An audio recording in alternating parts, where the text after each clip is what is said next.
à toutes et tous, bienvenue dans le podcast Track Limit, le podcast d'Endurance Info avec Minerva Oil. Alors une fois n'est pas coutume, on va pas parler de sport auto, on va parler d'endurance, même s'il y aura quand même un lien avec le sport auto, vous allez voir, parce qu'on est accueilli chez Specialized à Valence, on est avec Guillaume Échard. Bonjour Guillaume. Bonjour Laurent. Et l'idée c'est de vous faire, de vous parler de courses d'endurance de vélo, alors qu'on peut faire aussi bien sur circuit ou qu'on peut faire aussi sur la route. Et donc Guillaume est la personne adéquate pour nous parler d'endurance vélo. Donc Guillaume, est-ce que tu peux déjà dans un premier temps te présenter? Ouais, donc je suis Guillaume, j'ai 37 ans et je fais du vélo de manière intensive depuis quasiment 20 ans. Et j'ai la chance aussi de travailler dans un univers qui me plaît au niveau travail, puisque je travaille chez Specialized. Et ça a été aussi quelque chose qui m'a permis d'évoluer, de progresser sur pas mal de sujets. Et tu fais du vélo depuis longtemps? Alors j'ai commencé à faire du vélo enfant avec mon papa, mais c'était surtout du VTT. Et on a commencé à faire un petit peu de vélo de route un été. Et j'ai eu un feeling assez exceptionnel sur la route. Parce que j'ai eu un sentiment en fait de glisse que je ne connaissais pas en VTT. Et après, ça a été un terrain de jeu et de découverte, le vélo de route, qui m'a permis d'aller plus loin et de aussi me déplacer. Donc le vélo a toujours fait partie de ta vie. Quasiment, ouais, mais j'ai quand même passé un cap allez, aux alentours de ma majorité. En fait, j'ai commencé à utiliser le vélo pour me déplacer.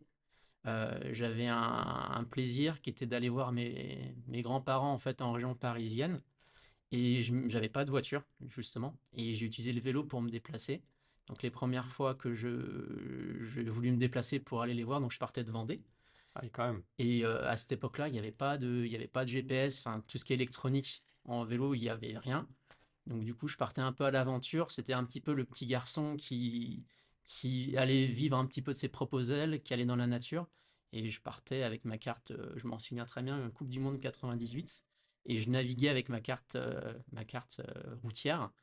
Et j'ai pris connaissance il y avait plein de paramètres qui étaient durs en vélo, le vent, ce genre de choses. Donc la première fois que je l'ai fait, par exemple, je suis pas allé très loin parce qu'il y avait tellement de vent de face que Hum, mon grand-père est venu me chercher pas du tout là où je l'avais espéré. ouais.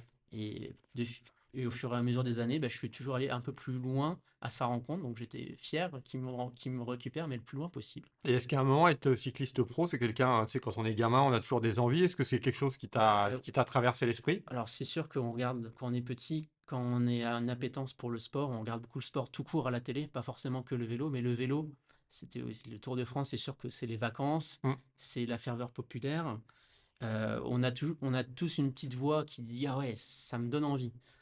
Et forcément, après, on va aller faire des courses, des épreuves aussi en vélo pour se confronter et pour voir un peu ce qu'on est capable de faire. Et c'est sûr que moi, je me suis lancé sur des courses aussi pour le défi et pour voir aussi ce dont j'étais capable de faire.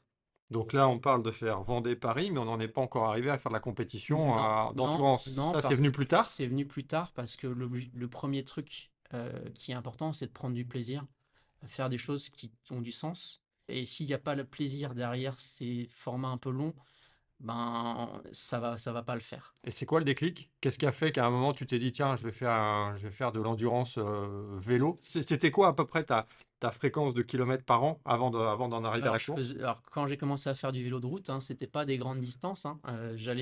Mes parents étaient séparés et j'allais de chez l'un et chez l'autre en vélo et du coup des fois je faisais 50 km, j'étais mort. Et le déclic, c'est Fabien Brochard, un de mes collègues, qui travaillait dans un magasin qui revendait des produits Specialized, qui m'a dit un jour, Guillaume, je vais faire les 24 heures du Mans avec un copain à moi. Ah ouais, ça existe. C'était la première édition. Ah ouais, ça a l'air pas mal comme course. Ça me chauffe aussi. Est-ce que je peux venir avec vous? Et il me dit, bah non, c'est à deux. On s'est inscrit à deux. Et c'était tellement proche de l'épreuve que bah, j'avais pas la possibilité de trouver quelqu'un dans mon entourage pour le faire aussi en équipe. Donc je me suis dit, bah, allez, je vais m'inscrire en solo. On est en quelle année là? On est en 2009. Ok. Donc j'ai 21 ans. Ouais, j'ai 21 ans. Donc je faisais du vélo de manière fréquente depuis 1 ou 2 ans. C'était quand même récent. Voilà. Et juste pour la petite histoire, Fabien est aussi quelqu'un qui est aussi passionné par la voiture, hein, par le sport auto aussi, en plus du vélo. Ouais, c'est aussi pour ça qu'il ce que je ne savais pas du tout que ce type d'épreuve-là existait à cette époque-là. Donc là, vous vous retrouvez au Mans. Ouais, donc moi je suis en solo et c'est la grande découverte. Alors, mais donc, en fait, sans aucune préparation au préalable ou quand même, il y avait quand même une Si, si, préparation avant? j'avais fait des 300 kilomètres, des 400 kilomètres, mais j'étais nouveau dans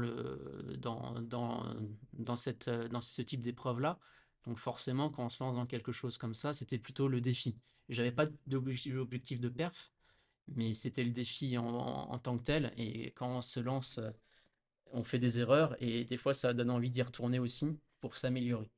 Ok. Donc là, vous êtes au Mans, Ouais, tu es tout seul, je suis tout seul, ouais. eux, ils sont deux. Ils sont deux, ouais. Ok. Et là, tu n'avais aucun objectif particulier à part prendre du Non, plaisir et essayer d'aller le plus loin possible? ouais, c'était en fait, c'est un terrain de jeu pour apprendre beaucoup sur soi, c'est de l'introspection aussi. Et j'y allais pour prendre du plaisir et puis pour ouais, me challenger aussi, clairement. Et c'est pas un peu chiant quand même, parce que pour quelqu'un qui fait du vélo sur la route, là, tu passes sur circuit où tu es obligé de faire un tour complet, tu repasses toujours au même endroit. Au début, c'est pas moins grisant? Après, alors, à cette époque-là, il n'y avait pas forcément de courses longue distance, où il y en avait très peu sur la route. Et sur les courses sur circuit, c'était aussi un moyen d'avoir un peu la sécurité d'un circuit, d'avoir aussi des proches qui te suivent. Et il y a aussi de l'interaction. Quand on va sur un circuit automobile, bah, on voit du monde. Et il y a aussi l'aspect purement rendement. En vélo, l'aspiration, par exemple, c'est hyper important. Donc moi, ce que j'aime beaucoup, c'est la sensation d'aller vite et longtemps et le rendement aussi que ça procure. Et ça a donné quoi du coup, alors, cette première Alors, édition en solo? déjà, un truc qu'il faut pas faire quand on se lance sur des épreuves un petit peu longues comme ça, c'est de faire des tests le jour J. Ok. Donc déjà, je suis parti faire un tour de chauffe avec du coca dans un bidon et le bidon a explosé dans ma poche. Parce qu'avec la pression un petit peu du coca, donc j'avais plein de coca partout. Tu vois, Déjà. voilà, ça c'est des petits trucs, mais marrants, mais c'est des choses qu'on ne fait pas. Et pareil, j'avais de l'alimentation liquide que j'avais voulu tester le jour de l'épreuve. Ça, c'est surtout à pas faire. Donc là, voilà, il faut faire des erreurs aussi. Mais quand on est pilote, la veille, par exemple, des premiers essais, on Ouais, va marcher autour du circuit pour ouais. repérer un peu le circuit et tout. Est-ce qu'on fait la même chose en vélo? Alors Est-ce que tu vas repérer un en peu? vélo, le matin de l'épreuve, on a la possibilité de faire un tour de circuit. C'est hyper important quand on ne connaît pas le circuit pour prendre ses marques et pour aussi s'imprégner un peu des trajectoires. Et juste avant la mise en grille, il y avait un tour de chauffe aussi. Mais en voiture, ça peut se comprendre parce que c'est quand même des vitesses assez importantes. Mais là, en vélo, est-ce que ça a vraiment... Enfin, pour la personne lambda, se dire, ouais, mais est-ce que c'est important de repérer la piste alors Ouais, qu'au final, on va pas très vite? c'est important pour ne serait-ce que s'imager l'épreuve et les trajectoires dans la tête pour se préparer à l'effort. C'est un petit peu comme alors ça n'a rien à voir, mais quelqu'un qui va faire un 100 mètres, les meilleurs mondiaux, ils ont une préparation mentale exceptionnelle et ils ont besoin de se mettre tout de suite dans le truc. Et le départ au Mans est quelque chose aussi de très important à gérer. Les premières minutes sur le circuit vont avoir une répercussion sur la suite de l'épreuve, donc il faut être prêt d'entrée de jeu. Mais cette première fois, c'était plus pour le fun. C'était complètement pour le fun parce que c'était un défi. C'était un défi. Et le défi a été réussi. Le défi a été réussi dans le sens où j'ai terminé, mais je suis passé par des états de fatigue que je ne connaissais pas.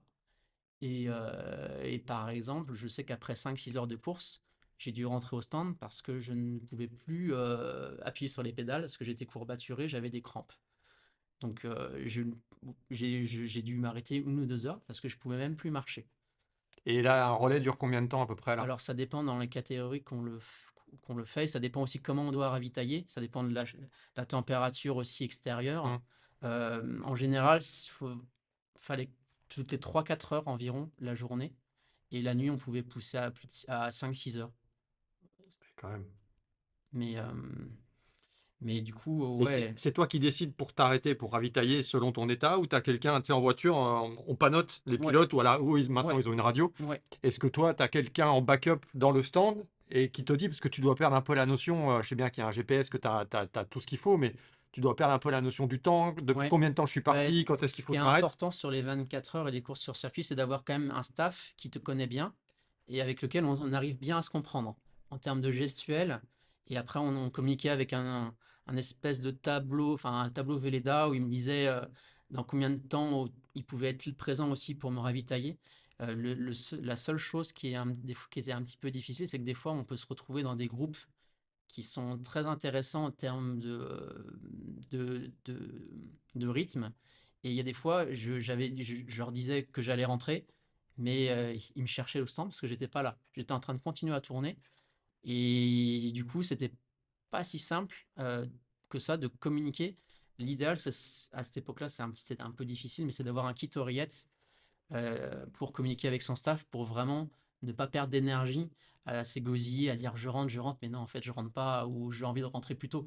Il y a des fois, c'est plus intéressant de prolonger un relais parce qu'on est sur un moment où il faut être rentable. Et il y a des fois, il faut savoir des fois raccourcir un relais pour des fois faire plein de ravitaillement pour pouvoir repartir dans un meilleur groupe parfois. Et on a une idée du classement en temps réel, parce que est-ce que tu sais où tu te situes par rapport aux autres? Ouais, alors c'est dans la première partie de course. Alors les fois où j'ai été là vraiment pour faire un résultat, je suis focalisé quand même sur moi. Et après, bon, on le sent en course. On est avec ses concurrents entre guillemets. Donc on arrive très bien à se jauger. Et après, il y a des télés dans les paddocks où le classement est en temps réel. Donc le staff justement Te fait passer? me fait passer l'information. Mais alors, je suis quelqu'un qui n'a pas besoin d'avoir trop d'informations sur ça dans une première partie de course, parce que j'ai déjà ma motivation à moi qui est très forte. Et moi, une des petites clés que j'ai en moi, c'est que j'ai une capacité à me motiver qui est énorme. Et j'ai pas besoin des autres du tout pour me motiver. Ça viendra dans un second temps. Et bon, je suppose que cette première fois, c'est un peu en mode découverte et tu as dû avoir des galères quand même, mis à part les crampes. Bah oui, c'était une grosse galère parce qu'au bout de 4-5 heures, je pouvais plus du tout marcher, je pouvais plus du tout pédaler. Et je me suis dit, bah là, ouais, ça va être compliqué. Donc là, je me suis arrêté plusieurs heures et je suis reparti. Et je me suis refait la cerise, comme on dit en vélo. Hmm. C'est-à-dire que sur ce type d'épreuve-là, on peut avoir des moments vraiment compliqués. Et après, on laisse passer un peu l'orage. On remet une bonne routine, on se réhydrate, on remange bien, on se remet dans une spirale, même mentalement positive. Et le corps est capable d'avoir des ressources qu'on ne pensait pas possibles et de remettre un peu la machine en route et d'avoir aussi des bons moments après des moments compliqués. Donc je suppose que ça t'a aussi aidé à mieux te connaître toi, mieux connaître ton corps, Ouais, le complètement. fait de faire ça. Ouais, Et vous complètement. pouvez être aussi, vous avez des masseurs aussi qui peuvent, pendant la course, essayer aussi de relaxer les muscles et tout pour vous remettre un peu d'aplomb. Alors là, ce serait plutôt du staff personnel qu'il Ah, c'était faudrait avoir. personnel? C'est personnel. Après, j'ai des petites choses en termes de préparation, en termes de crème aussi musculaire, préparation à l'effort, etc., que j'utilise beaucoup. Donc ça me permet musculairement aussi de limiter un peu la fatigue musculaire. Et tu sais combien tu as fait à peu près en la première Ah édition ouais, de tour, ou de de kilomètres ou... kilomètres, je me souviens bien. Alors, c'est une distance qui paraît assez importante, mais beaucoup de monde serait capable de la faire dès lors qu'on a une pratique cycliste et une motivation pour le faire. J'avais fait 670 kilomètres, Ok. donc ouais, j'étais quand même content de moi. Et j'avais quand même dit à mes proches et mes amis à la fin de l'épreuve que bah, je le referais plus du tout, cette épreuve-là. Et par rapport à ceux qui le font en équipe, eux, ils font combien de kilomètres à peu près? Ça dépasse les 1000 kilomètres. Ça dépend un peu des conditions météo, mais c'est 1050 kilomètres environ. C'est à peu près du 42-43 km/h en piste. Et tes deux collègues avec Fabien, ils ont terminé aussi, eux? Ouais, je Ouais. me rappelle plus trop, il va m'en vouloir, je sais plus trop ce qu'ils ont fait. Ce qui est sûr, c'est qu'ils étaient devant moi, ça c'est sûr. Et, ouais, je les avais pas beaucoup vus en piste non plus. Et est-ce qu'il faut un vélo spécifique? Est-ce que le vélo, il doit avoir une préparation spécifique parce que tu pars quand même pour de l'endurance? Ouais. Ou est-ce que bah, tu as un vélo traditionnel et que est-ce que déjà tu peux changer de vélo en cours de Tu peux course? changer de vélo, il faut juste changer. On a un transpondeur, Ouais. donc il faut mettre le transpondeur, il faut le switcher sur son autre vélo, donc c'est pas l'idéal. Ce qui est important, c'est déjà d'avoir un vélo bien réglé. Moi, la première fois que je l'ai fait, j'avais pas fait des études posturales, etc. C'est ça qui m'a généré les fameuses crampes. Ah, Donc voilà, c'est d'où l'importance de l'étude posturale. l'importance de l'étude posturale. Et en fait, c'est que j'étais trop haut, hein, j'avais une hauteur de selle trop haute. Donc forcément, ça tire sur les chaînes, les groupes musculaires, etc. Donc c'est ça qui m'a généré les crampes et aussi l'hydratation, etc. Avec le temps, on sait quoi boire et à quelle fréquence, et on peut un peu quantifier aussi ses apports en termes de nutrition, etc. Mais le premier problème, c'était l'étude posturale. Donc, il faut avoir un vélo bien réglé. C'est pas le pilote qui s'adapte au vélo, c'est l'inverse. Et l'étude posturale, surtout sur des efforts longs, et mine de rien, Le Mans, c'est un effort long, mais en termes d'intensité, c'est là où c'est dur, c'est que c'est un peu la frontière en fait entre, c'est pas de l'ultra distance, mais c'est de l'endurance, mais c'est de l'endurance mais haute. C'est une frontière où il y a de l'intensité parce que le circuit aussi, avec le Dunlop notamment, ce qui est une belle bosse. On fait des pics de watts très importants et c'est une course avec beaucoup d'intensité où il faut essayer de bien gérer. Et en termes de musculature et d'intensité, c'est une frontière qui est très dure. C'est quoi que tu fais? C'est quoi en pic de watts à peu près? Bon, alors, faut essayer de limiter un petit peu ce pic de watts, mais comme sur le circuit, donc moi j'étais en solo, mais il y a des équipes de 4 et de 6 qui sont là pour gagner le scratch, qui mettent une intensité, une vitesse élevée. Et l'idée, c'est de toujours essayer d'être dans des groupes rapides, et forcément, eux, dans le Dunlop, ben, ça s'attaque, ça se tire un petit peu la bourre. Et il faut surtout arriver à passer le Dunlop à avoir la possibilité d'accrocher des groupes rapides pour toute la partie retour, Hmm. où il y a beaucoup de trajectoires, où il y a beaucoup de vitesse, on peut aller à 60-65 km/h sur le retour. Et il faut arriver à pouvoir amortir ce Dunlop et pouvoir avoir le coup de rein aussi pour relancer en haut du Dunlop avant la passerelle, où là, ça monte haut. Alors, les watts, c'est fonction de son poids, mais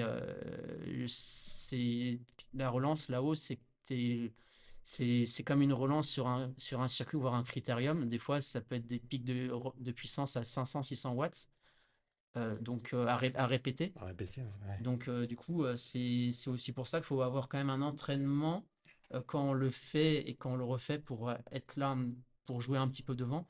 Faut pouvoir avoir la caisse et aussi l'intensité pour durer sur l'épreuve. Donc une fois que cette première édition pour toi des 24 heures vélo elle est terminée, Ouais. tu te dis bon là je vais continuer, je vais en faire d'autres, mais je vais mieux me préparer, ou là tu dis bon ouais, c'est bon j'arrête, je Bah, l'ai testé. déjà, quand ça se termine, j'ai dit à mes copains que je le referais plus. Ouais. Et le lendemain, j'ai dit que je le referais.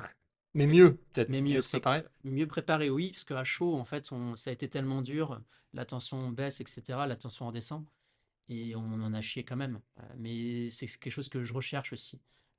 En baver, être dans ses retranchements, c'est hyper intéressant de réussir, que ce soit dans le sport ou ailleurs. Réussir quelque chose où on s'est donné les moyens, où il y a eu de la difficulté, c'est hyper gratifiant et on en ressort vraiment riche d'expérience. Donc, du coup, j'ai voulu le refaire l'année d'après et ça s'est pas passé comme je l'avais prévu. Je suis tombé malade avant l'épreuve, j'ai eu une grippe intestinale. Du coup, au bout de 6 heures, je ne pouvais plus avancer. Donc là, j'ai dû mettre le clignotant. Et c'est la seule course, la seule épreuve que j'ai dû abandonner dans ma vie. Mais ça m'a donné envie de prendre ma revanche. Et c'est après où tu as gagné? Non, Non, pas tout pas de suite. encore? La fois d'après, genre, j'y suis retourné une troisième fois. Et là, on est tombé sur une année où la météo a été exécrable et il a plu toute la nuit. Donc, je suis resté vraiment sur ma faim parce que sur un circuit automobile, ben, il est très gras et pour les vélos, c'est très glissant. Donc, on a roulé sur des œufs toute la nuit et il n'y avait aucune différence possible à faire chez les meilleurs, c'est qu'on roulait tous à la même vitesse. Donc, j'étais un peu sur ma faim cette édition-là. Et je me suis dit, bon, ben, je vais devoir y retourner. Mais c'est un peu la loterie aussi, les conditions météo. C'est un Hmm. sport d'extérieur.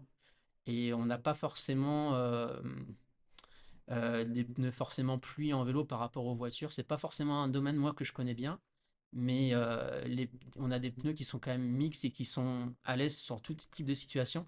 On n'a pas vraiment de pneus pluie, Ah, et puis le etc. freinage aussi, je suppose, Le quand il pleut avec freinage aussi. les freins à disque. Alors, ouais, à cette époque-là, j'étais en patin. Ouais. Et bon, là, le matériel a vraiment beaucoup évolué aussi. Mais le freinage 10 sous la pluie, c'est vraiment mieux, ça freine plus fort aussi. Et c'était la seule course d'endurance que tu faisais dans l'année, au final, les 24 heures vélo au début? Alors, bah, moi, je suis un petit peu têtu et un peu teigneux. C'est-à-dire que quand j'ai pas réussi à faire ce que j'ai prévu de faire, j'y retourne. J'y retourne, j'y retourne. Parce que je lâche jamais le morceau. Mais Donc, comment est-ce que tu peux t'entraîner avant? Parce que là, tu roules sur un circuit, mais tu peux pas t'entraîner sur le circuit avant. non. Mais tu t'entraînes sur une route qui a les mêmes caractéristiques que le circuit Bugatti, par exemple? Alors, du coup, la dernière fois que j'ai fait Le Mans, j'étais un peu sur ma faim, la météo, etc. Et j'ai changé un petit peu de région en France. Donc, j'ai quitté la Vendée pour m'installer un petit peu en Ardèche. Ah, Et ouais, ça monte plus. Ça m'a permis de faire des sorties différentes. Et je me suis aussi rapproché d'un entraîneur dans la région. Parce que là, j'ai compris la dernière fois au Mans que je pouvais jouer devant, ce qui me semblait complètement irréalisable pour moi quand j'ai commencé à le faire. Je pensais jamais pouvoir être peut-être en lice un jour. Déjà, faire ma performance à moi, c'est le premier point. Mais de là à pouvoir essayer de peut-être gagner un jour et faire une distance qui me paraissait pour moi inenvisageable, ça m'a beaucoup parlé, ça m'a beaucoup alimenté. Donc j'ai pris un coach une année. Ça m'a permis de déterminer des seuils de puissance pour faire des séances vraiment spécifiques en extérieur. J'ai aussi simulé des portions de circuit sur des portions de route précises dans la région. pour le dénivelé? Pour le dénivelé, oui, mais c'est surtout pour avoir quelque chose qui se rapprochait du Mans en termes de watts à répartir sur le circuit. Je faisais pas mal de courses aussi en fédération et je faisais aussi des séances derrière scooter, ce qui permet de simuler des rythmes peloton. Et ça m'a permis de passer un gros palier en termes de puissance, à repousser mes seuils. En fait en vélo, euh, c'est un peu comme des vitesses en voiture, c'est qu'on va être beaucoup plus économe en progressant, en repoussant un peu ses seuils. Ben, en troisième, en quatrième, en cinquième, on va être beaucoup plus économe. Et on va aussi augmenter sa cylindrée. Donc ça prend du temps, ça prend beaucoup d'années de s'améliorer sur ces points-là. Mais là, on parle plus de faire ça pour le fun. Là, avec une préparation comme ça, là, c'est vraiment un objectif différent, parce que là, l'objectif, c'est quand même d'arriver à gagner ou d'être devant. C'est d'être devant parce que oui, c'était d'être devant parce que bah, déjà j'avais déjà fait les 24 heures.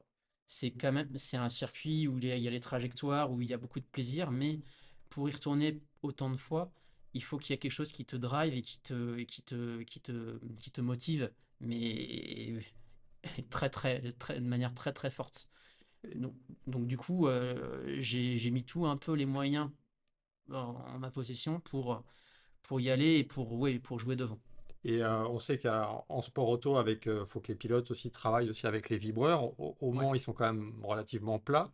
Est-ce que là aussi, comment ça se passe, vous, au niveau des trajectoires? Parce qu'il faut avoir une trajectoire aussi optimale dans les Ouais. virages pour Oui. perdre le moins de temps, Bah, garder la sur vitesse. un circuit comme Le Mans, alors j'ai fait plusieurs d'autres circuits, mais c'est sur le circuit du Mans où moi j'ai trouvé qu'il y avait le plus de pilotage sur les circuits que j'ai fait. Et comme je l'ai fait un certain nombre de fois, chaque tour, j'avais à peu près toujours les mêmes types de trajectoires. Et pour garder la vitesse, pour bien relancer à la sortie des courbes. Et quasiment, l'objectif, en fait, c'était de ne pas toucher ses freins sur le tour du circuit. Parce que chaque perte de vitesse, ben, ça implique une relance. Et en fonction de la trajectoire qu'on prenait, ben, il y a beaucoup de personnes en fait qui freinent au mauvais endroit parce qu'ils prennent la mauvaise courbe. Et du coup, en prenant des bonnes trajectoires, il y a des tours, je freinais quasiment pas en fait. Même après le Dunlop, dans la descente et tout, avant de Alors, tourner à droite? celui-ci, je freinais jamais. C'était là où il y a le freinage qui était le plus important pour moi, c'était avant la ligne droite des stands. C'est là où, parce que la piste, c'est pas très large à cet endroit-là, et c'est cet endroit-là où je freinais le plus fort. Alors, il y a quelque chose qu'on n'a pas parlé, c'est que c'est un peu comme la voiture en course, tu as le trafic. Oui, Donc là aussi, comment tu fais? Parce qu'il y a quand même beaucoup de vélos en même temps sur le circuit, avec, je suppose, des niveaux quand même différents. Si tu exactement. veux avoir une trajectoire optimale, et si tu as quelqu'un qui est devant, qui lui est un peu dans ta trajectoire, comment Ouais. est-ce que... Enfin, ça s'anticipe? Alors, la particularité du monde, donc c'est il y a plusieurs catégories, et il y a une différence de niveau assez importante entre les pratiquants. Donc, l'idée, c'est que bah, ceux qui sont plus lents, ils sont à droite du circuit. Hmm. Donc ça, c'est la règle. Par contre, dans les faits, bon, des fois, ça arrive. et Ouais. ça soit pas forcément facile puisque eux-mêmes doublent des personnes. Donc, les rapides, en fait, on est toujours à gauche du circuit. Et quand on est dans un peloton, ben, on essaye de prévenir qu'un groupe arrive. Et après, en vélo, il faut être très à l'écoute des sens, des bruits. On sent quand il y a des personnes qui nous rattrapent. Il faut être hyper attentif et vigilant. On a tendance à s'écarter, à laisser les plus rapides. Mais il y a tellement de monde sur la piste, on est à peu près 550. Donc ça fait 550 personnes sur un circuit de 4,2 km. Et c'est au début de l'épreuve, c'est beaucoup des gros paquets, des gros pelotons. Mais au fur et à mesure des passages de relais pour les équipes, bah, ça fait beaucoup de groupes. Et la concentration, ça demande beaucoup d'énergie. Et c'est très énergivore en termes de fatigue. Donc, tu es quasiment jamais tout seul, tu es toujours par petits Non, paquets, par petits groupes. oui, oui, oui, bah, comme j'étais assez rapide, bah forcément, on est dans des groupes en gros, qui évoluent toujours à 40 de moyenne, plus ou moins de 3 km/h, ça dépend un peu des phases de course. Donc forcément, là, oui, comme on est avec les pelotons qui roulent fort. Et nous, en voiture, enfin, les voitures de course, tu as des. Bon, déjà, le look des voitures fait qu'on reconnaît facilement les différentes catégories. Je te Ouais, prends entre un prototype et une GT, par exemple. Mais toi, est-ce que tu sais, les gens que tu rattrapes, est-ce que c'est des gens qui sont dans la même, pas catégorie, mais ça peut être des cyclistes rapides, des cyclistes confirmés ou des cyclistes débutants? Parce que ça aussi, il faut faire attention aux écarts de trajectoire. oui. Est-ce Après, que ça, tu sais ou pas? ça, alors, au niveau des dossards, en fait, derrière, on a un dossard sur la poche du maillot.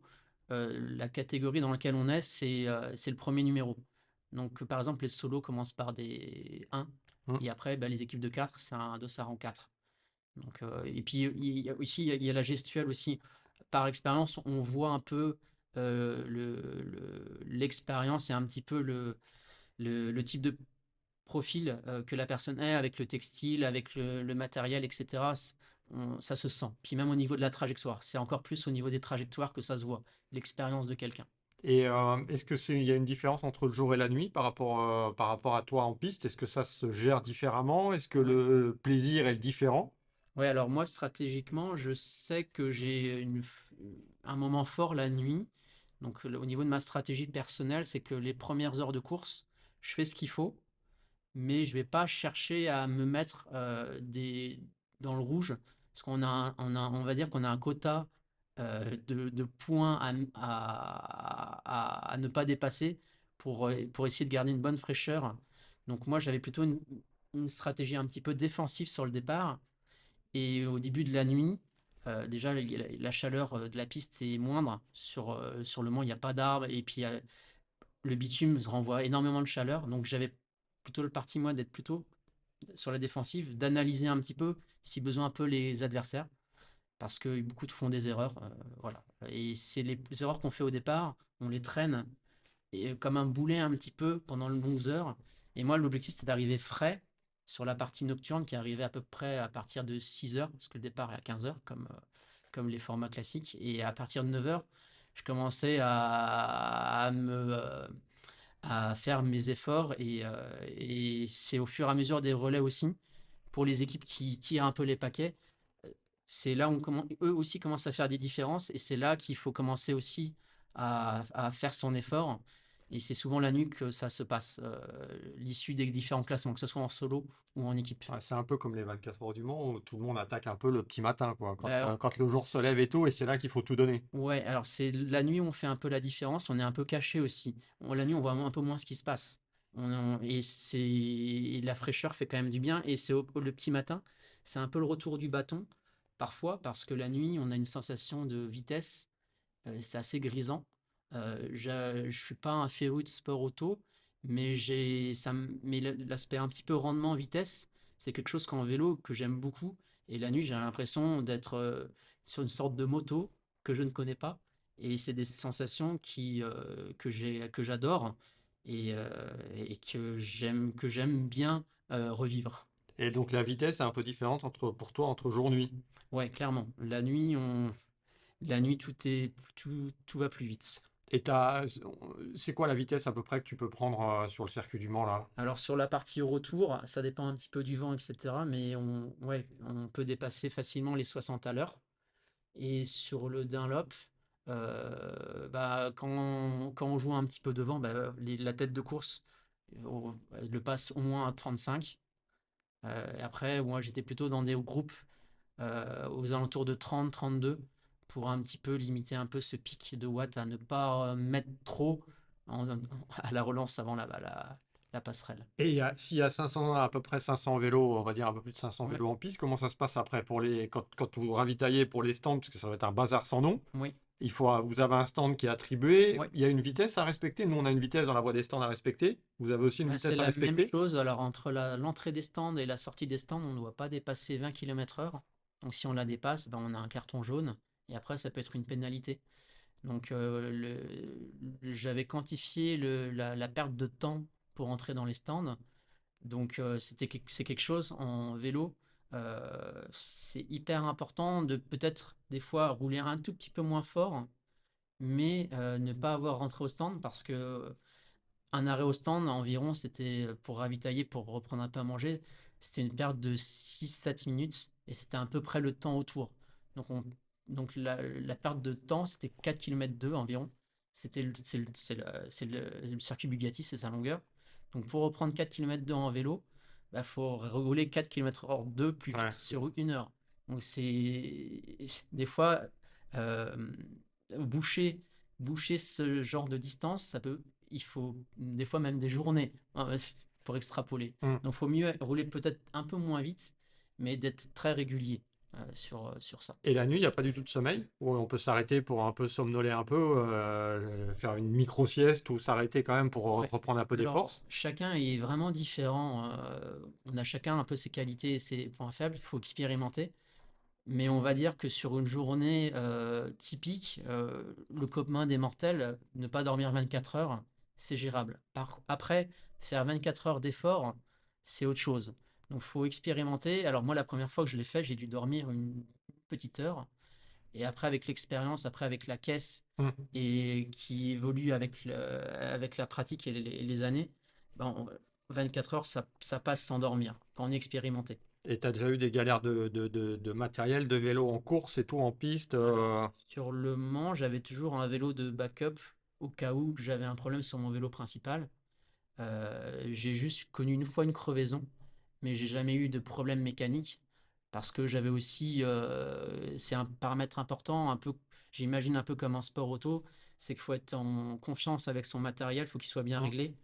Donc à cette époque-là, dans mes premières éditions, j'étais pas dans le domaine du vélo, mais j'étais très fidèle d'un magasin en Vendée. Et mon vélo était prêt aux petits oignons et j'étais toujours très clair et mon esprit était confiant. Donc, Donc, donc après, tu as gagné à plusieurs reprises ces 24 heures alors, vélo. juste une fois, Une fois? alors je reviens un petit peu en arrière, donc j'ai pris un coach pour maximiser parce que je l'avais déjà fait. Donc là, le but, ce qui m'animait, moi, c'était d'arriver à faire la plus grande distance possible sur 24 heures. Les chiffres, c'est quelque chose que j'aime bien. Et faire la plus grande distance sur 24 heures, c'était ça mon premier but. C'était de faire la distance la plus longue possible. Et gagner, après, ça venait en second plan. Donc là, j'ai pris un coach et c'était une édition, il y avait beaucoup de niveaux. C'est quelque chose aussi que je recherchais. Parce que ça permet aussi de sortir de sa zone de confort et de tous se tirer vers le haut. Et là, cette année-là, bon, il y avait des références sur ces circuits-là, notamment Evan Stevenart, qui est Hmm. très connu aussi dans le milieu sport auto Hmm. Exactement. et qui était un peu dans son pic sur les sports d'endurance en vélo. Et il était injouable. Il avait fait, je crois, quasiment 940 km. Donc, Ok. il s'était arrêté quelques minutes. Mais moi, c'est quelque chose qui me motivait, hein. Et enfin, c'était impressionnant. Et cette année-là, moi, j'avais bien performé. J'étais très content de ma performance parce que j'y allais pour ma perf à moi. J'avais fait 883 km et j'étais content de moi. Et je pensais avoir fait le tour de la question et je pensais, voilà, rester là-dessus. Et je m'étais mis quand même une petite pression parce que c'était une année où j'avais pris un coach, etc. Puis c'est une année aussi où je rentrais un peu dans le domaine du vélo. Donc je suis rentré chez Specialized juste après l'épreuve. Donc je me suis dit, bon, si j'arrive pas à faire une perf correcte, le grand chef chez nous, il va pas me prendre au sérieux. Ouais. Ok. Donc je m'étais mis un petit peu de pression Ouais. aussi par rapport à ça. Et après, voilà, je suis rentré chez Specialized, qui est pour moi une marque premium en termes de produits, de technicité et de matériel, qui m'a beaucoup apporté dans mon processus, que ce soit en termes de d'études posturales, de produits, d'aéro et de plaisir de travailler tout simplement, qui m'a aussi permis de progresser après cette épreuve-là en 2017 et ça m'a permis quand même de beaucoup de progresser sur le matériel, etc. Et on est toujours en train de se remettre un petit peu en question et on peut toujours progresser sur des axes. Donc là, j'ai plus d'entraîneur et j'ai continué à progresser. Et là, j'ai eu un besoin un peu plus important allez, mettre un peu de côté un peu ces courses de circuit pour faire plus d'épreuves dans la nature. Euh, Tourner en rond, voilà, je l'avais fait et j'aspirais à autre chose. Et le terrain de jeu que j'ai découvert aussi en Ardèche m'a aussi incité à faire ça. Donc je me suis plutôt orienté sur des courses d'endurance, voire d'ultra distance, en solo, toujours, Mmh. et en pleine nature, euh, dehors. Mais toujours sur la route, hein, on parle pas de VTT ou Toujours toujours sur la sur la route. route. Alors j'ai fait des épreuves gravel, mais j'ai une appétence plutôt sur la route. Parce que c'est à la croisée un petit peu des frontières. Ça permet de se déplacer, ça permet de voyager, ça permet de sortir aussi de sa zone de confort. Ça permet, il y a de la performance. Enfin voilà, c'est à la croisée un peu des chemins, puis on se sent libre tout simplement. Et j'avais besoin de sortir un peu de la cage d'un Mmh. circuit pour explorer. Et là, je suis plutôt allé sur des courses de 500, 2000 km, voire même de 2500 km ces dernières années, toujours en ayant un peu ces courses de circuit un petit peu dans la tête, mais c'était vraiment du second plan. Ouais, et là, le terrain de jeu est forcément plus varié. Autant un circuit, on tourne en rond, autant là, c'est totalement différent. Et je suppose que l'effort lui-même se gère forcément différemment. Ouais, les forces se gèrent différemment. Alors, Le Mans, ce qui était un petit peu dur, c'était de toujours tourner en rond, de voir ce panneau avec l'heure à chaque tour de circuit. Donc, il y a vraiment la notion du temps. En extérieur, il n'y a pas tout ça. Et moi, j'ai plus la notion du temps en extérieur. Et ça m'a permis d'aller sur des épreuves de une journée, 2 journées, voire 3 jours, voire une semaine. Et ça n'a rien à voir en termes de puissance à délivrer. Il y a la gestion du sommeil aussi qui rentre en compte sur plusieurs journées d'effort. Et on n'est pas sur les mêmes intensités d'effort. Et ça n'a rien à voir. Et ce qui doit avoir rien à voir, c'est peut-être aussi le poids que t'emmènes, parce que là, quand tu pars sur un circuit, c'est toi et ton vélo et tu t'arrêtes. Ouais, Que là, tu as quand même un équipement avec toi si tu vas sur la route en extérieur, ou qu'il faut quand même que tu emmènes. Si tu dois dormir, on va dire à la belle étoile, tu as quand même du poids supplémentaire. mais clairement, il faut être autonome et il faut savoir aussi faire face à des imprévus. Alors ça peut être mécanique, ça peut être des gros soucis physiques. Et là, en grosso modo, on a vite fait d'avoir à peu près 10 kilos d'affaires sur un vélo qui est aux alentours de 7-8 kilos. Donc pareil, le comportement du vélo n'a rien à voir. Il faut pouvoir aussi éventuellement dormir dehors à la belle étoile. Mais c'est des plaisirs simples en fait. On revient un peu à un état un peu basique dans le sens où il faut avancer, être en sécurité, se ravitailler, dormir. Et voilà, c'est des vertus, ces vertus basiques, mais on revient un peu à l'instinct un peu primaire. Et on est seul, on écoute de la musique. Alors, Sur circuit d'ailleurs, notamment. sur circuit, alors il faut être hyper concentré sur les bruits. En peloton, il y a énormément de bruit avec les roues libres, avec les changements de vitesse. Il faut être hyper attentif, il faut être réactif. Faut savoir, faut vite changer de trajectoire et faut s'imprégner de ce qui se passe autour de soi. En extérieur, j'aime bien écouter de la musique en nature, mais tout en ayant les bruits environnements que je puisse les entendre et les comprendre. Donc, donc en extérieur, en fait, je fais quelque chose que j'aime bien du vélo et j'écoute de la musique. C'est beaucoup de choses que j'aime bien, donc c'est facile, entre guillemets. Et il faut de la musique douce ou il faut quand même de la musique assez un Ouais, peu ça péchue va être individuel. Après, j'ai un peu de tout, mais la musique, c'est entraînant et souvent, je garde ça un petit peu pour des moments où j'ai un petit peu quelques difficultés, où j'ai besoin de me reconcentrer. Et, euh, et ça permet aussi de se vider la tête, de ne pas réfléchir aussi. Ça permet, on se sent, ouais, on se sent On se sent, ouais, on se sent libre. Et là, sur la route, t'as quoi? T'as des checkpoints à passer, un peu comme en rallye, où il faut s'arrêter, donner tu vois, dire qu'on est passé à tel moment? Alors, il y a plusieurs types d'épreuves sur la route en extérieur. C'est qu'il y a des épreuves avec une carte GPS à suivre. Et il y a aussi des épreuves où il y a des checkpoints à passer. Et entre les checkpoints, la route, la navigation est propre à la personne. Donc ça, c'est quelque chose que j'ai pas encore fait dans ma pratique. Peut-être un jour. Mais ouais, ce que je recherche le plus, c'est quand même le rendement et rouler vite longtemps. Et la navigation, c'est quelque chose qui est très énergivore aussi en termes de concentration. Donc, en extérieur, il faut en avoir vraiment conscience. On peut aussi être peut-être la vigilance aussi, c'est quelque chose qu'il faut avoir vraiment en tête, parce qu'il y a la circulation, les voitures. Et ouais, faut faire attention, faut être attentif à ce qui se passe autour de soi. Et sur la route, tu fais ça forcément, quand tu fais une compétition sur la route, tu fais ça forcément tout seul, ou est-ce que tu pourrais partir justement avec quelqu'un, justement un peu pour s'entraîner un petit peu l'un à l'autre, pour se motiver un peu, ou c'est vraiment tout seul? Bah alors, bah, là, on va dire qu'il y a de plus en plus de personnes maintenant qui vont un peu sur des épreuves longues, voire ultra distance, mais il n'y a pas grand monde qui veut des fois venir avec moi. Ah, ok. Bon, déjà, il faudrait être du même niveau quand même, Oui, déjà, parce que si tu as quelqu'un qui est vraiment en dessous, bah, c'est à toi de l'attendre et c'est peut-être un peu problématique. ouais. Et là, c'est sûr qu'à plusieurs, alors, faut avoir des niveaux similaires. Après, pour revenir un peu sur Le Mans, il y a plusieurs catégories, mais moi, j'ai déjà fait aussi à 2, à 4.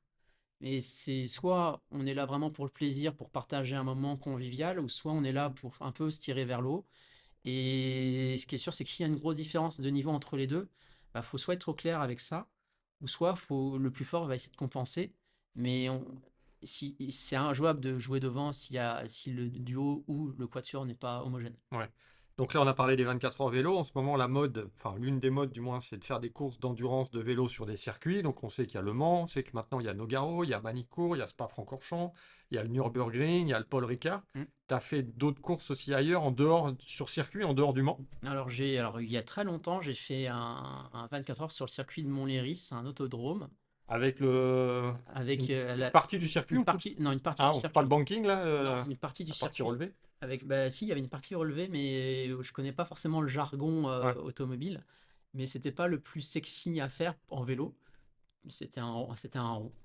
Donc là, puis on était peu nombreux. J'ai aussi fait Albi, mais en équipe de 4 avec des copains. Ah, c'est plat C'était total là. une belle galette. Et c'était aussi un bon week-end à partager avec les copains. Et on a pu jouer aussi quand même les premiers rôles, mais du coup, c'était aussi sympa. Parce que voilà, il y a plusieurs catégories, il y a plusieurs formats, et chaque 24 heures est aussi un petit peu différent.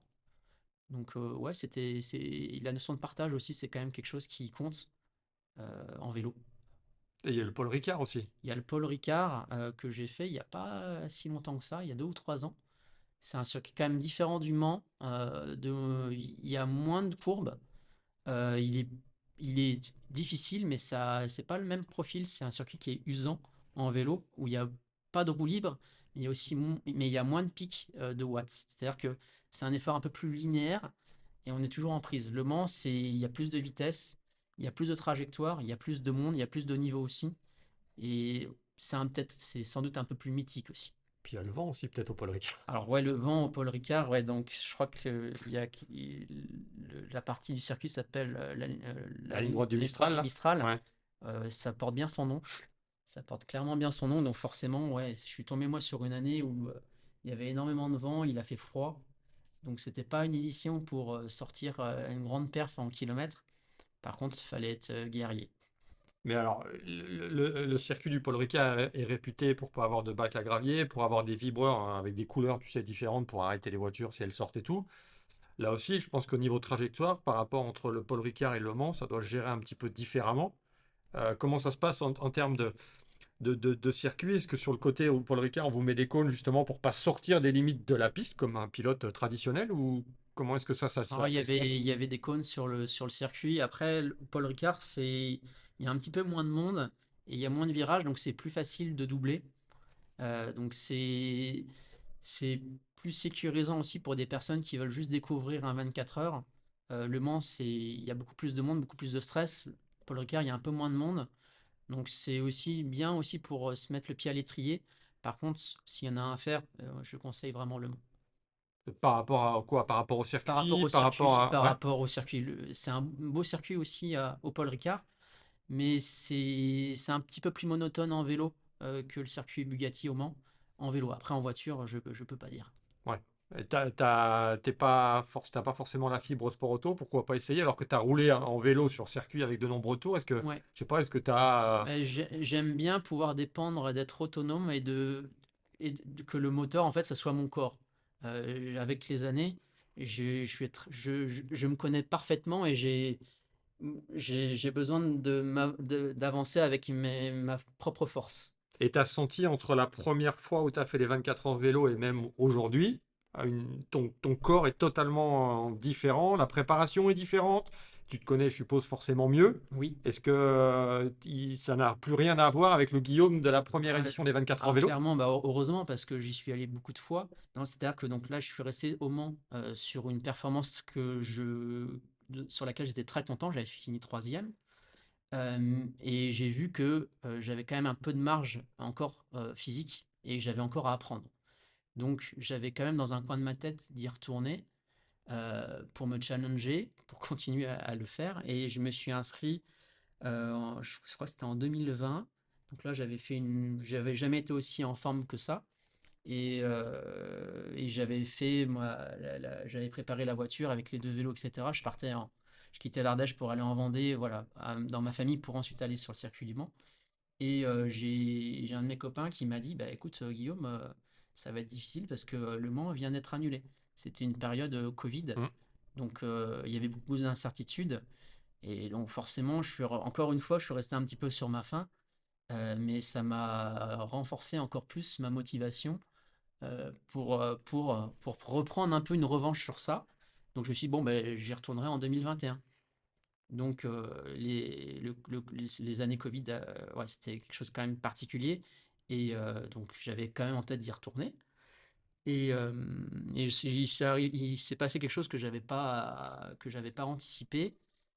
C'est que bah, moi-même j'ai été quand même j'ai été infecté par le Covid et j'ai été un peu désarçonné parce que j'ai fait une forme de Covid long avec des montagnes russes et pendant quasiment 7 à 8 mois, j'ai pas pu faire de sport tout court. J'arrivais pas à marcher plus que 5 minutes quelques mois après cette infection-là et ça m'a un peu désarçonné et moralement aussi, ça a été compliqué. Parce que là, enfin, je maîtrisais plus mon corps. J'ai fait tellement de sport dans ma vie que je me connais, etc. Là, j'ai été vraiment désarçonné. Et je me suis dit, bon, ben, je vais quand même m'inscrire en décembre, malgré l'infection au moment. Je me suis dit, si j'y vais, bah, ça sera la récompense. Mais je vois pas comment je pourrais y aller. Donc, les mois passent, et je peux toujours pas faire de vélo. Et j'ai essayé de refaire du vélo, mais je me suis cassé la figure. J'étais dans un pire état 5 mois ou 6 mois après que un mois après l'infection. C'était vraiment vicieux comme période. Ouais, je partais un petit peu en vrille, un petit peu dans la tête et physiquement. Donc j'ai réussi à reprendre un petit peu le dessus, à aussi mettre des choses, plus de confort aussi dans ma vie. Et j'ai pu recommencer à faire un peu du vélo au mois d'avril. Et l'épreuve était au mois d'août. Donc j'ai pu commencer à refaire du vélo, mais en termes d'intensité, de watts, etc., faut pas regarder les chiffres. Parce que je faisais 1 heure à 100 watts, par exemple. Hmm.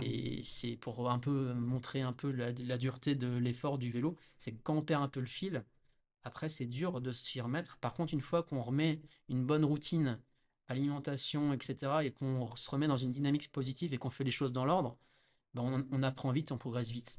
Et le corps a quand même une mémoire. Et donc, de fil en aiguille, j'ai réussi à refaire un petit peu des distances un peu plus longues. Mais ouais, Le Mans, c'était juste une récompense. Et finalement, j'ai réussi à retrouver un petit peu d'énergie les semaines avant. Mais jamais, jamais, je pensais être capable de faire une course comme je l'ai fait en 2021. J'avais pas de stress, j'avais aucune pression pour faire un résultat. Et c'est avéré que cette année-là, bah, tout s'est aligné dans la tête et mon corps était prêt à faire la course un peu de ma vie. C'est-à-dire que bah, là, j'ai pu gagner l'épreuve quelques mois après cette fin un petit peu de Covid qui me gênait encore un petit peu sur certaines mauvaises sensations. Et là, j'ai fait une performance que jamais j'aurais pu penser faire.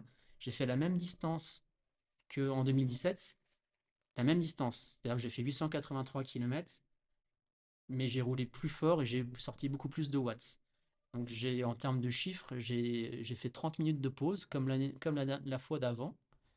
Et j'avais quasiment 38 de moyenne sur les 24 heures en termes de roulage.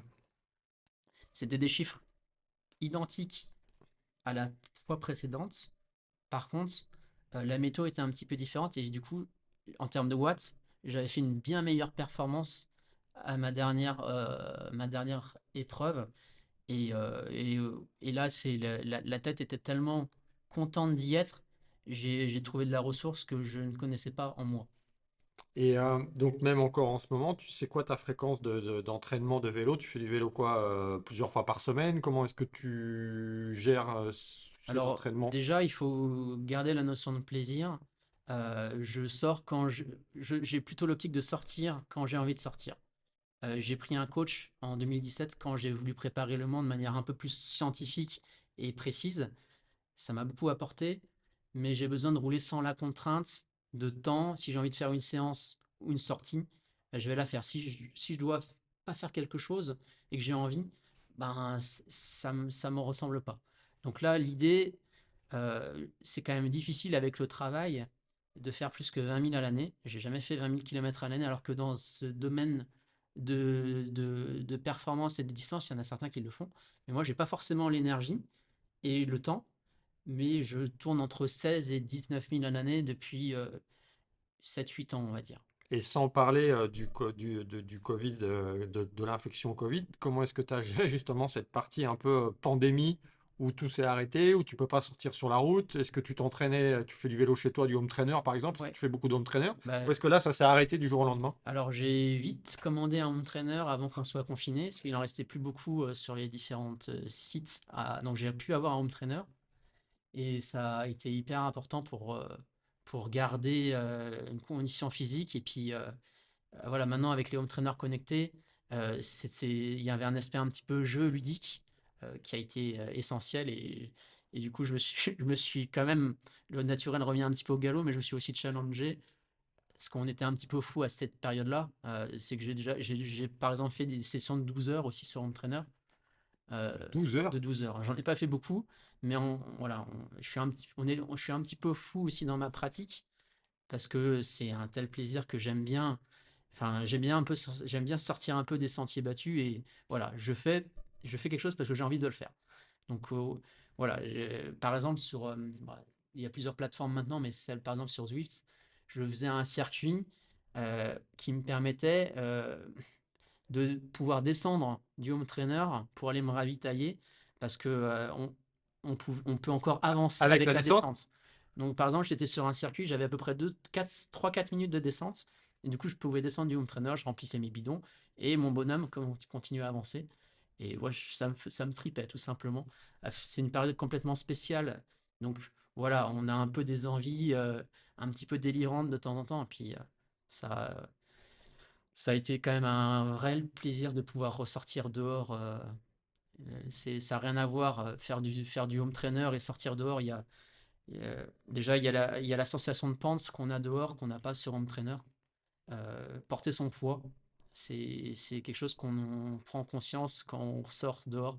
Et après beaucoup de home trainers, C'est fini le home trainer maintenant là? j'en fais quasiment plus. Ouais, alors, c'est quand même hyper intéressant le home trainer quand on manque de temps pour faire des séances spécifiques, euh, beaucoup en fond, et c'est une heure de temps qu'on peut vraiment optimiser, notamment l'hiver ou quand il fait mauvais. Et tu as des nouveaux objectifs à atteindre ou des nouvelles courses à faire ou des choses que tu regardes ou Alors clairement, là, les courses sur 24 heures, j'ai fait le tour de la question. Je suis pas fermé pour en refaire un jour. Même peut-être même essayer de se communiquer entre un peu les spécialistes de la discipline. Il y en a quand même pas mal, pour pouvoir peut-être un jour y retourner tous à la même date, parce qu'il n'y a pas vraiment de circuit comme en sport auto, sur plusieurs circuits, sur plusieurs épreuves. Donc peut-être un jour se donner rendez-vous avec des spécialistes pour pouvoir partager un bon moment ensemble, pouvoir se tirer la bourre. aussi ensemble. Donc ça, c'est pourquoi pas un jour. Et là, j'ai quand même une appétence plutôt pour être sur des courses d'ultra distance en extérieur. Donc là, je suis passé sur des courses de 500, 1000 et 2500 que j'ai fait 2 fois. Donc j'ai fait des courses comme des épreuves. C'est même pas une course en fait. Pour moi, c'est plutôt une aventure qu'une course. Parce que là, il y a la gestion du sommeil, de l'alimentation. Une semaine de course. Donc j'ai fait ça 2 fois dans ma petite vie de cycliste. Donc c'est une course qui s'appelle la Race Cross France que j'ai refait cette année. Et ça, en termes de gestion, ça a rien à voir par rapport à une course sur circuit. Mais là, l'objectif, c'était surtout déjà de terminer une épreuve comme ça. C'est déjà énorme en soi, parce que c'est difficile et c'est très long. Donc là, on a quoi? On a moins de 10 ans entre tes tout débuts avec ce que tu fais maintenant. 2017, on va dire 2017-2025. Bah, là, ma première Grosso 24 modo. heures, c'était en 2009. J'ai pas trop lâché les courses sur circuit pendant 10 ans, on va dire. Mais Et la là, vraie préparation, alors ma préparation, c'est toutes ces années de pratique en fait. On se prépare pas du jour au lendemain à faire. Faut passer des étapes. On peut pas faire 2600 km si on n'a pas fait des courses inférieures en termes de distance ou d'intensité. ouais, ok. Mais et t'as pas fait de course, on va dire, de vélo, on va dire, traditionnel sur la route avec en faisant partie d'un club? Si, Si, aussi. si, alors quand j'ai commencé à faire du vélo, j'ai fait beaucoup de courses en FFC. C'est ça qui permet d'augmenter sa cylindrée et gagner en intensité et repousser ses différents seuils. Par contre, maintenant j'en fais beaucoup moins parce que j'ai fait un peu le tour de la question. J'ai aussi vu mes limites. Alors physiquement, j'ai des qualités qui sont pas mauvaises, mais beaucoup de monde est capable de faire des efforts similaires sur des efforts de 2 3 heures, voire il y a beaucoup de monde qui est vraiment meilleur que moi. Par contre, plus la distance va augmenter et plus ça va faire appel à d'autres qualités et chacun aussi a un profil énergétique et des qualités intrinsèques sur un format précis. Moi, je sais que le format que je préfère et qui me convient le mieux, où je suis plus économe et en énergie et le plus fort en termes de watts sur la durée, c'est entre 15 heures et 30 heures. Hmm. Donc moi, c'est ce qui me correspond le mieux, mais c'est pas forcément quelque chose qui va m'interdire d'aller sur des distances supérieures parce que je vais avoir beaucoup de plaisir à le faire. Et là, ça représente quoi? Ça représente une course d'ultra distance, enfin une course longue par an. Alors, manière un peu, alors j'ai besoin d'avoir dans mon quotidien et puis voilà, je pense que tout le monde a besoin d'avoir des challenges. Donc chaque année, je m'en mets souvent 2 à 3 Ok. challenges à l'année parce que c'est en termes de concentration, ça prend beaucoup d'énergie. Il faut se préparer mentalement, le matériel.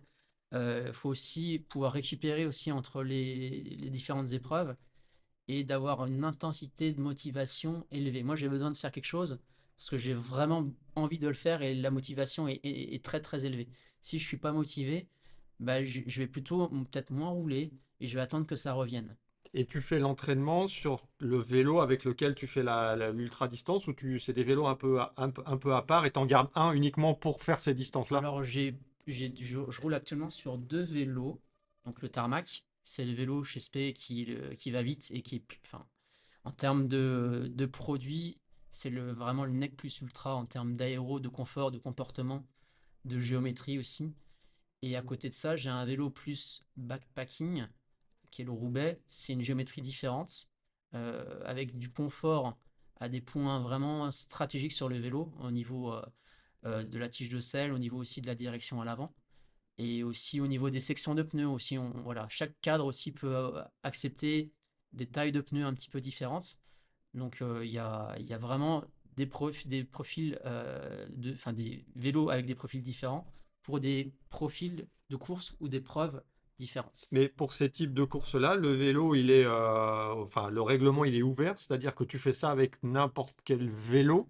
Alors sur une course sur circuit, il n'y a pas le droit à des prolongateurs par exemple. Ok, Il faut pouvoir toujours avoir ses freins à portée de main.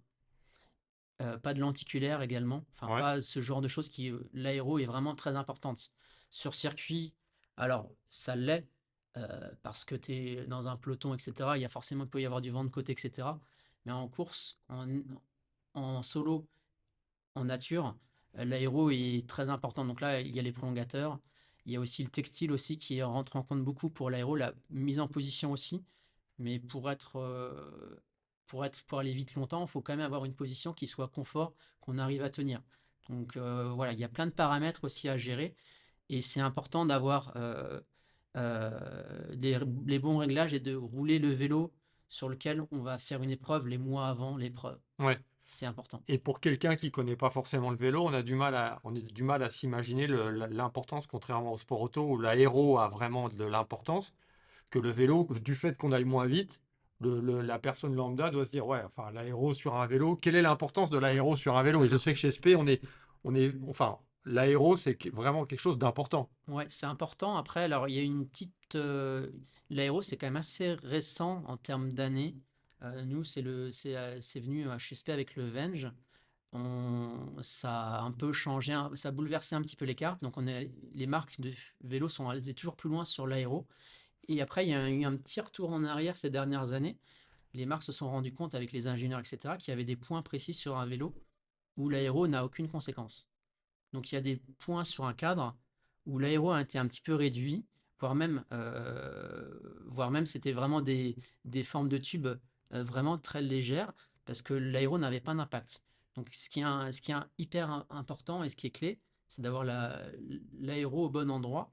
Et en termes de comportement aussi sur le vélo, ça permet d'avoir des vélos qui se comportent, qui sont un peu moins durs à des points précis sur le cadre et de pouvoir avoir aussi un vélo très joueur et très dynamique. Et la chose en plus qui est différente par rapport au sport auto, c'est qu'en sport auto, tu peux pas forcément, sauf si tu as beaucoup de moyens, mais acheter la même voiture de course qu'un pilote ou qu'une équipe. Alors que là, en vélo, si tu achètes un Tarmac SL8, tu peux avoir quasiment le même vélo, le S-Works, le même vélo que l'équipe Red Bull Bora Hansgrohe ou Soudal, par exemple. Ouais, complètement. Après, c'est aussi c'est clair que les pros, c'est aussi pour les marques, c'est aussi important pour avoir des retours, des feedbacks sur la technicité du produit.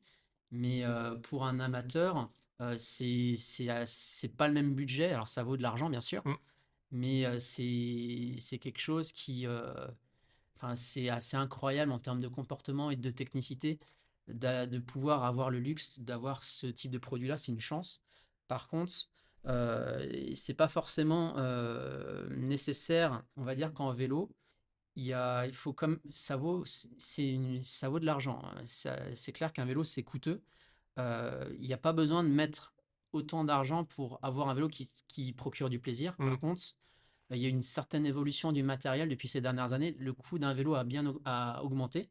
Par contre, la technicité du produit a une valeur, a aussi bien évolué. Les groupes, les roues, tout a été tiré vers le haut. Donc forcément, c'est un petit peu un craquage de monter sur des vélos à ce prix-là. Mais est-ce qu'un néophyte, par exemple, enfourche le vélo de Remco Evenepoel, pour prendre l'exemple voilà, cet exemple-là, est-ce qu'un néophyte est capable d'emmener ce type de vélo Alors, ou pas du tout? déjà, tout le monde n'a pas pas la même sensibilité sur un vélo et ne perçoit pas forcément les qualités d'un cadre.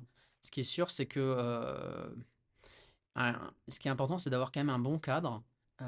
Mais si le pratiquant ou le pilote n'a pas forcément le niveau physique, il va avoir tendance à rouler au-dessus de ses moyens sur un vélo un peu trop rigide. Donc ça va lui procurer du plaisir sur 1 heure, 2 heures. Par contre, il va rentrer, comme on dit, en feuille. Hmm. Donc, il y a aussi, on peut jouer aussi sur les roues. En vélo, ça a quand même une grosse conséquence sur le comportement d'un vélo. Donc, forcément, des roues hautes, vont être des roues qui vont être vachement rigides, donc qui vont aller plus vite, mais qui vont être un petit peu plus coûteuses en énergie. C'est un petit peu comme avoir un plein d'essence. Mais si on a un vélo qui est un petit peu trop rigide pour soi ou qui est peut-être pas adéquat, bah, son plein d'essence, il va diminuer vraiment plus vite et ouais, ça dépend ce que recherche le pratiquant. Et toi aussi, ta position, toi, sur le vélo, elle a évolué ou c'est quelque chose que tu travailles aussi Alors, pour l'aéro? ouais, alors clairement, les études posturales, c'est pas fixe avec le temps, parce que le corps, il évolue Hmm. au fur et à mesure des années. Ouais. Malheureusement, Ça descend un petit ça peu. descend, mais on a toujours moyen de s'améliorer sur des domaines. C'est pas parce qu'on prend de l'âge qu'on peut se détériorer surtout, au contraire. Mais l'étude posturale, ouais, c'est quelque chose qui évolue avec le temps. Et, et ça évolue. Donc, il faut toujours un peu se remettre en question. Parce que la technologie aussi évolue en vélo. Ça a énormément bougé, ne serait-ce qu'au niveau des selles, les points d'appui, etc. Chez SP, Retool, il y a beaucoup de points d'enregistrement avec une grosse base de données. Donc forcément, les tailles de cadre, l'ergonomie des composants a beaucoup bougé. Et ça continuera à bouger encore avec le temps. Donc faut toujours évoluer. Et pour terminer, c'est quoi ton prochain objectif là? Tu as quelque chose en tête? Alors, j'ai fait leur course sur circuit, voilà, j'ai coché, je suis content de ce que j'ai fait, ça m'a beaucoup apporté. Des courses, en extérieur type ultra distance, je me suis confronté à des courses peut-être un peu trop longues pour moi par rapport à ce qui me convenait, mais j'ai pris beaucoup de plaisir. Donc là, autrement dit, je m'interdis rien, mais je vais peut-être revenir peut-être sur des formats un petit peu plus courts, mais tout en m'interdisant rien. Et juste par rapport au côté préparation, quand toi tu fais des sorties, vu que tu fais de l'ultra distance, on va dire en compétition, c'est quoi ton rythme de sortie? Il faut faire systématiquement des grosses sorties ou tu peux être amené à Ouais. faire des petits segments? Alors c'est vrai qu'on n'a pas trop parlé de ce point-là. Quand on a l'habitude de faire des longues sorties, ça sert à rien de les répéter. Parce que ça va être une grande dépense en termes d'énergie et la récupération va être longue. Donc moi ce que je conseillerais et ce qui me convient, chacun est un petit peu différent, Personnellement, ouais. voilà, c'est d'avoir des bons rappels de sorties longues et quand même d'avoir des sorties qui soient quand même diversifiées, des sorties un petit peu plus courtes. Et il y a quelque chose que j'ai aussi mis en place, enfin que j'ai mis dans ma routine depuis quelques années, c'est aussi un peu plus de sport en salle, de musculation, pour tout ce qui est surtout les jambes. Hmm. Et il y a aussi le haut du corps aussi qui à ne pas négliger aussi sur du très long pour avoir ouais, une posture et pour être économe. Et tout au long de l'année, tu es obligé de faire attention, toi, personnellement, à ta nutrition, à ce que tu manges. Est-ce que ça, c'est quelque chose aussi que tu fais, qu'il faut vraiment faire attention?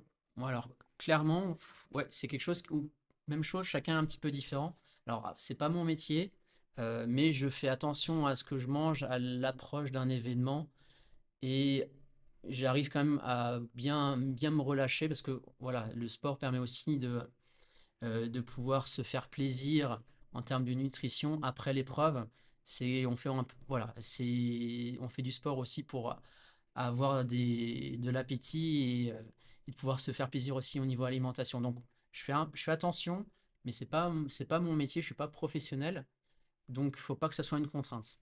Et le poids, on n'a pas parlé du poids. Est-ce que ton poids, t'as un poids qui évolue, qui fluctue, ou est-ce que ça aussi, c'est quelque chose qu'il faut faire attention aussi? Ouais, alors j'ai un poids qui fluctue peu dans l'année parce que je suis toujours un petit peu en mouvement. L'hiver, je fais pas mal de sport aussi. Je fais un peu de ski de fond l'hiver aussi. Et je coupe pas énormément le vélo non plus.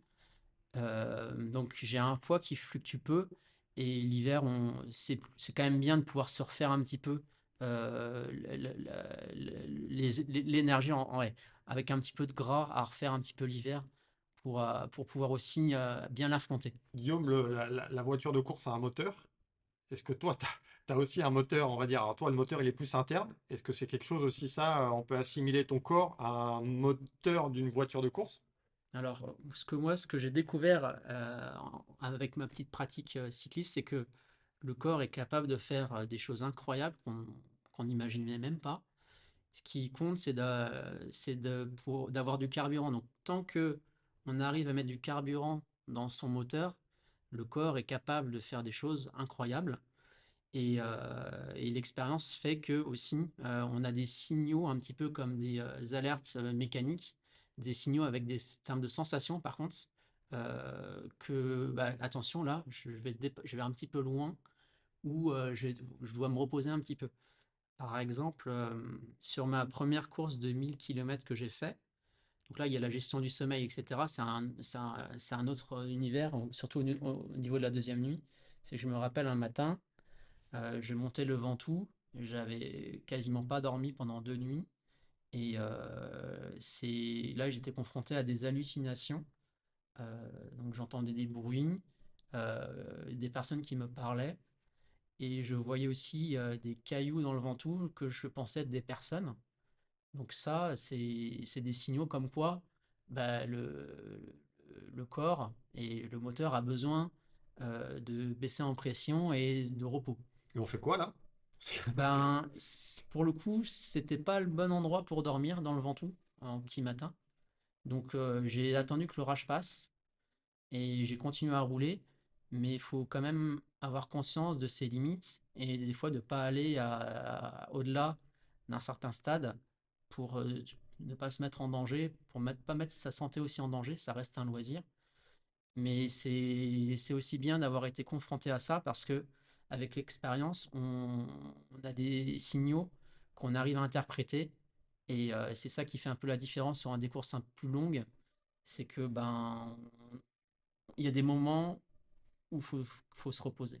Donc, mais ça veut dire que tu continues, mais à une allure plus modérée, ou il faut à un moment carrément bah, tout arrêter et attendre. Alors oui, ça dépend un petit peu d'où on peut se retrouver, mais ce qui est sûr, c'est que ouais, la gestion du sommeil sur plusieurs jours d'épreuve, il y a pas mal d'études un peu sur le sommeil. Je me suis pas forcément rencardé à 100%, mais il y a une règle qui est un petit peu nouvelle et un seuil à ne pas dépasser, c'est 4 heures de sommeil toutes les 36 heures, notamment autour de la Race Cross. Il y a eu beaucoup d'études à faire, Race Cross France, il y a beaucoup d'études sur ça. Et ceux qui veulent se lancer sur des courses longues, voire d'ultra distance, une deuxième nuit sans dormir, faut faire attention. Parce que là, on peut avoir de la somnolence et on peut avoir aussi. En fait, c'est un petit peu comme avoir un. On peut être dans un état d'ébriété un petit peu trop avancé et ça va être un signal comme quoi faut que je me repose, faut pas que je sois en danger pour moi-même et les autres. Alors, l'état, entre guillemets, l'état d'ébriété, c'est quoi? C'est des écarts sur la route? C'est Alors ne plus voir quand est-ce qu'il faut s'arrêter? en fait, ça va être assez vite à percevoir, mais il faut en avoir conscience et prendre la bonne décision. C'est qu'on fait plein d'erreurs, on se perd, on se trompe de route, on fait que des mauvais choix, et ça va être des moments où on va pas du tout être rentable en termes d'avancement en vitesse. Et là, faut faire une sieste. Alors, c'est quoi? C'est des micro-siestes? Ou s'il vaut mieux s'arrêter plus souvent, plus court, ou une fois et plus longtemps? Alors, il y a des règles de base, mais chacun est différent, encore une fois, et il faut expérimenter. Ce qui est sûr, c'est que sur plusieurs jours, il faut faire des cycles de sommeil. Et ce qui est conseillé, c'est d'avoir un peu le même schéma type sur une semaine d'effort pour que son corps comprenne ce qu'il est en train de vivre et de pas rouler toute la nuit, après dormir en pleine journée et faire ça de manière complètement sporadique sur plusieurs jours. Le corps, un peu comme une voiture, il a besoin de ronronner et il a besoin d'un certain rythme. Mais tu t'infliges pas les mêmes entraînements, enfin, oui, les mêmes, les mêmes, la même chose, la même charge à l'entraînement qu'en course. Je veux dire, est-ce que tu roules aussi la nuit à l'entraînement pour je sais pas, te familiariser un petit peu avec l'environnement? Alors, beaucoup de personnes ont un peu de mal à rouler la nuit et pour ces personnes-là, oui, il faut rouler dehors. Après, de mon côté, comme je fais plusieurs épreuves à l'année, dans ces épreuves-là, je suis confronté à rouler la nuit et c'est pas quelque chose moi qui me dérange. Et rouler la nuit sur un circuit, ok, c'est bien éclairé et tout, alors que là, sur la route, c'est totalement différent. Là, il faut clairement, je sais pas, les routes sont différentes, ça s'appréhende différemment, il y a des trous sur la route, il peut y avoir plein d'obstacles. Oui, alors faut toujours avoir des solutions de secours sur la route, c'est qu'il faut toujours avoir un backup de lumière. Donc, ce qui est important en route, c'est d'avoir forcément une lumière fixe et une frontale qui permet de suivre un petit peu le regard du pilote. Et là, tu es tout seul aussi sur la route où vous pouvez t'amener à rouler à plusieurs justement un peu pour vous entraîner la nuit. La plupart des courses ultra distance, le mot ultra, en fait, c'est avancer tout seul sans l'aide des autres. Donc, dans le Ok. jargon, ultra cycliste, c'est pas d'aspiration. En vélo, euh, c'est quelque chose qui est hyper important sur un circuit comme Le Mans, par exemple. On peut économiser euh, 30 à 40% d'énergie, voire même plus, plus la vitesse augmente et plus il y a d'aspiration dans tous les cas. Mais on peut économiser 30 à 40% d'énergie si le vent est pas dans le mauvais sens, si le bitume a un bon rendement, c'est démentiel. l'aspiration. Et en ultra distance sur la route, tu t'es retrouvé dans des galères aussi? Je sais pas, des galères de panne, des galères de problèmes sur la route? Alors, j'ai la panne la plus fréquente en vélo, et ça arrive fréquemment parce que voilà, il y a plein d'obstacles, les bouts de verre, etc. C'est forcément la crevaison. Après, et j'ai jamais eu, moi, de gros pépins mécaniques parce que j'ai toujours fait attention que mes vélos soient bien entretenus et, ouais, et la fiabilité. Et la crevaison, tu peux crever à plusieurs reprises sur une épreuve de longue distance. Ah ouais, alors forcément, sur une épreuve très longue de plusieurs jours, il y a un arbitrage qui doit être fait sur les pneumatiques. Est-ce que je vais mettre une section un peu plus haute pour diminuer un peu la pression de celui-ci pour gagner du confort? Est-ce que je vais mettre une gomme qui est plus rapide ou plus lente pour éviter d'avoir justement ces pépins mécaniques? Donc c'est des arbitrages qui sont à faire, et aussi par rapport au poids. Un vélo chargé, bah forcément, ça va être un peu important de mettre un pneu plus solide, plus endurant. Alors que sur un circuit comme les 24 heures, il faut avoir le pneu le plus rapide et il n'y a pas de concession à faire là-dessus. Et en sport auto, nous maintenant, on est la pression des pneumatiques est forcément un paramètre aussi important. Il y a même des séries où il faut partir avec une pression bien précise. Est-ce que toi, la pression des pneumatiques, c'est quelque chose aussi qui peut être amené à évoluer en fonction du terrain? Ouais, déjà, alors forcément, avec le roulage, on perd un peu en pneumatique. Donc Le Mans, quand je rentrais au stand, sur deux rentrées au stand, on a refait la pression des pneus parce que le rendement baissait. Et après, sur des épreuves d'ultra distance, il y a plusieurs outils qui sont arrivés dernièrement. Moi, j'utilise beaucoup des petits compresseurs électriques qui permettent de remettre un petit peu d'air. Parce on perd à peu près environ 1 bar en fonction de la section de pneus par journée d'effort. Et un pneu sous-gonflé, ça peut être dangereux, et puis on perd aussi en rendement. Est-ce que tu le sens rapidement que ton pneu il est un peu sous-gonflé, qu'il faut refaire? Ça se Ça sent se quand sent même, un petit bidon? peu, ça se sent un petit peu dans les montées, notamment où le poids est vraiment sur l'arrière du vélo. Mais c'est un incontournable à vérifier, c'est la pression une fois par jour en extérieur. Ok. Et, euh, et par rapport, j'avais juste une petite chose à rajouter au Mans, cet aspect de tourner en rond, etc.